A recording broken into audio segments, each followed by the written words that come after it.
अच्छा, याद है वो गर्मियाँ जब हमारे पास कोई अलार्म नहीं होता था। घर की छत पर बेसुध से सोए हम लोग या तो चेहरे पर मक्खियों के भिनभिनाने से उठते या फिर घाम निकलने से। हाँ, उन दिनों हमारे यहाँ धूप नहीं निकलती थी, घाम निकलती थी। और तेज घाम वाले गर्मियों के उस मौसम का घर की छत से बड़ा ही गहरा रिश्ता था।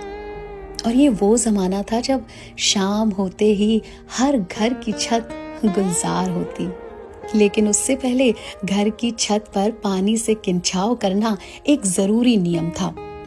तब हमारे यहाँ नगर पालिका के नल शाम को 5 बजे आते थे।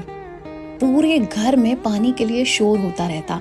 घर के बड़े बड़े बर्तनों को जल्दी जल्दी भर लिया जाता, क्योंकि अगर पूरी रात लाइट ना आई तो हैंडपंप पर बाल्टी लेकर लाइन कौन लगाएगा।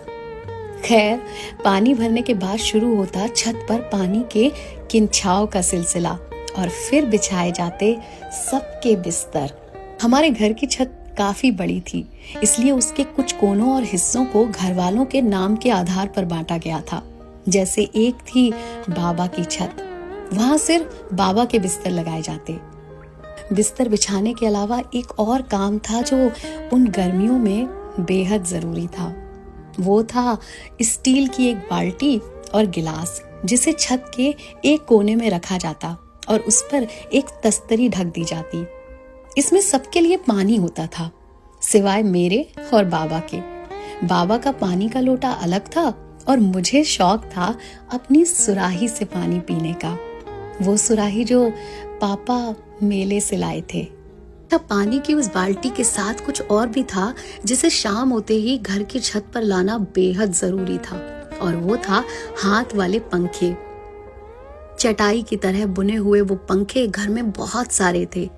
हर कोई शौक में वो पंखा अपने पास तो रख लेता, लेकिन देर तक हाथ से चलाने की हिम्मत किसी में नहीं थी, सिवाय घर की 2 औरतों के।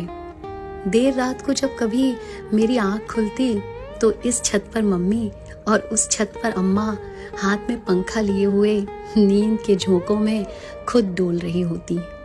जैसे ही थोड़ी हलचल होती, पंखा फिर हिलने लगता, ताकि हम बच्चे चैन से सो सकें। लेकिन नींद कहाँ आती थी तब। कभी मच्छर तो कभी उमस, हवा का एक झोंका तक नहीं आता था। और फिर हमारी बुआ कहती कि चलो उन शहरों के नाम लो जिसमें पुर लगा हो। मेरी शुरुआत हमेशा कानपुर से होती, क्योंकि वो मेरे कस्बे के सबसे पास पड़ने वाला शहर है। और नाम लेने के बीच में जैसे ही हवा का कोई झोंका चलता